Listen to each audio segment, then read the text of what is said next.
Hi guys, so Boris Johnson decided to exit his fridge and enter this controversy surrounding Dominic Cummings and his breaking of the rules by going to visit his parents while infected. Now, the public are expected to follow the rules, and many people are concerned about the fact that Dominic Cummings hasn't been punished for this, and that it's not likely that he's going to be punished for this by Boris Johnson. So let's hear what Boris has to say. Good afternoon. I want to begin by answering the big question that people have been asking in the last 48 hours, and that is this government asking you, the people, the public, to do one thing, while senior people here in government do something else? Have we been asking you to make sacrifices to obey social distancing, stay at home, while some people have been basically flouting those rules and endangering lives? And it's because I take this matter so seriously, and frankly, it is so serious, that I can tell you today I've had extensive face-to-face conversations with Dominic Cummings, and I've concluded that in travelling to find the right kind of childcare, at the moment when both he and his wife were about to be incapacitated by coronavirus, and when he had no alternative, I think he followed the instincts of every father and every parent, and I do not mark him down for that. Okay, so Boris Johnson opened this press conference with a question. He said, it's a question on everyone's mind, is whether the government is asking you to do one thing while the government can do something else.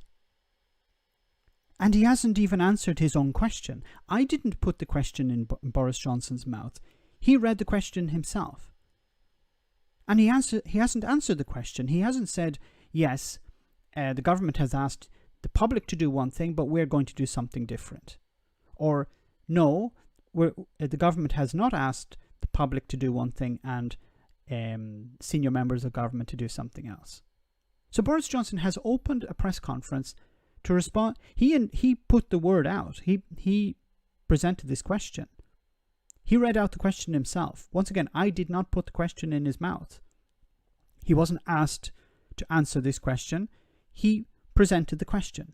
Is the government asking the public to do one thing while senior members of government are doing something else? And then he turns around and says Dominic Cummings was doing what any father would have done. So are you saying that he broke the rules? That's what the question is.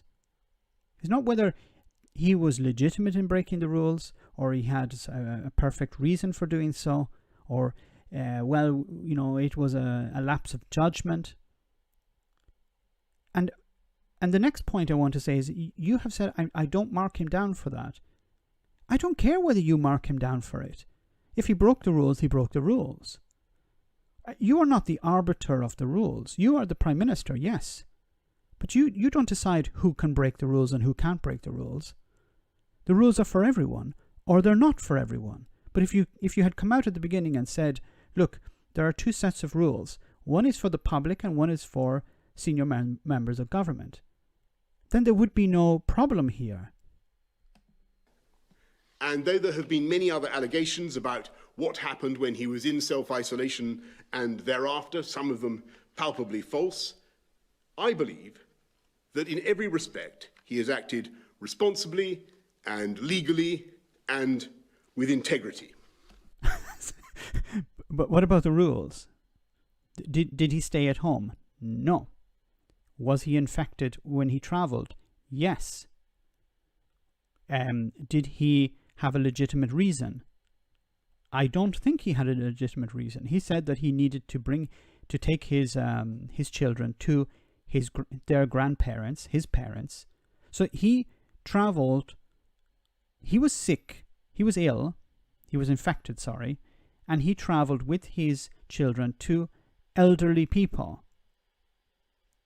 Why would he do that? And he said there was no alternative. But surely it would be possible for him to ask someone to take the children on his behalf.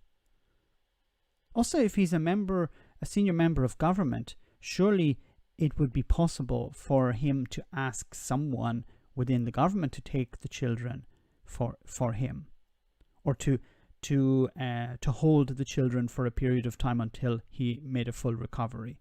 Surely there would be some alternative to him actually going. Like, if he was infected, he should have self-isolated. There's no legitimate reason for him to leave his home. And with the overwhelming aim of stopping the spread of the virus and saving lives. And I stress this fundamental aim. So he travelled over 200 miles in order not to spread the virus.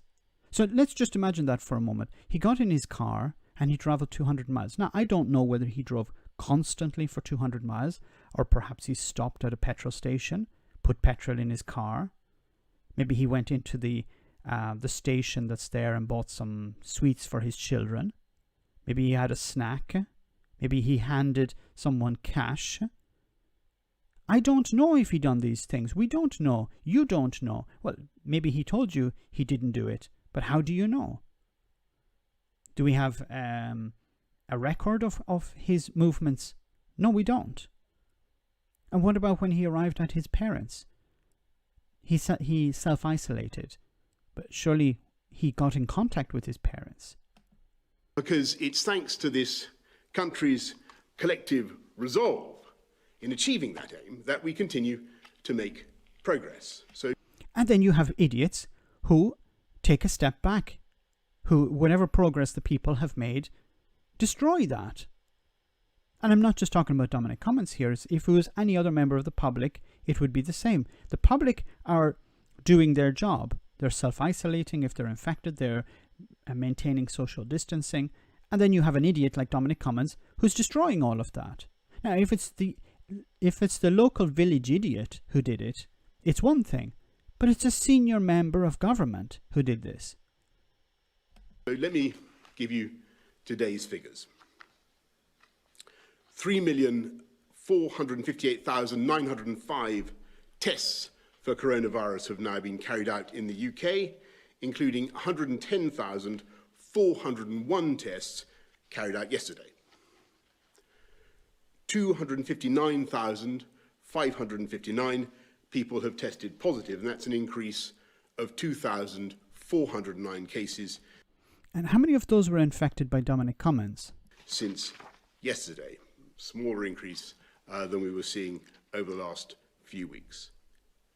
8,951 people are in hospital with COVID-19 in the UK, down 11% from 10,085 this time last week. And sadly, of those tested positive for coronavirus across all settings, 36,793 have now died. That's an increase of 118 fatalities since yesterday. And so he's just going to continue with the rest of the press conference. Now, why was Dominic Cummings not fired?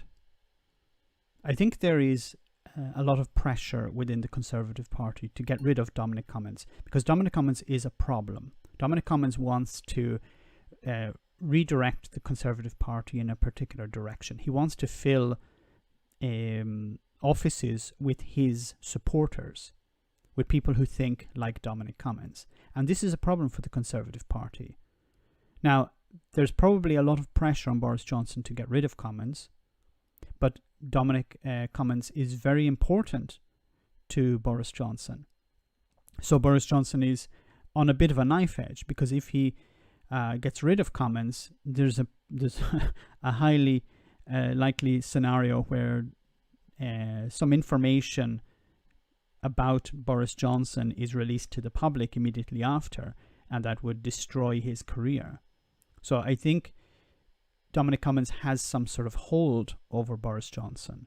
He has some information about him, or he knows that the Prime Minister can't survive without him.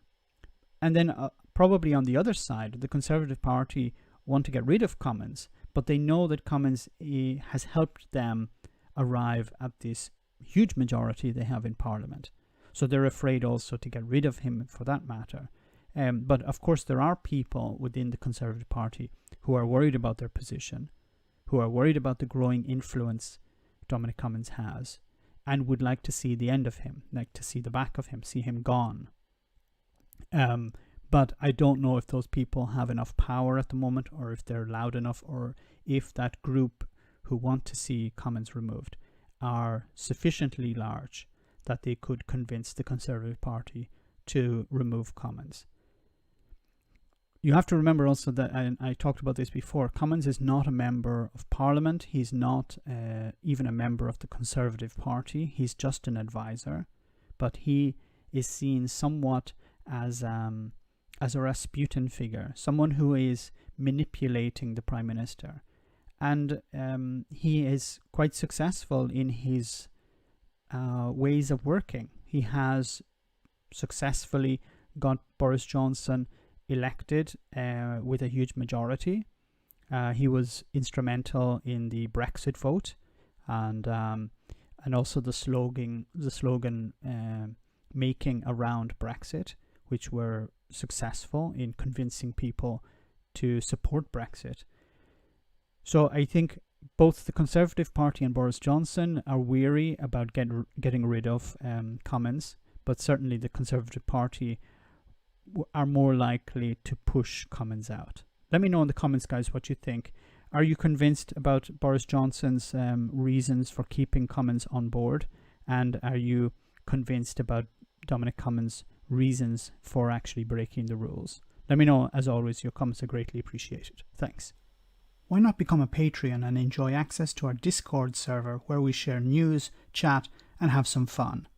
If you become a patron, you can also make video suggestions on topics that are important to you. Check it out via the link in the description.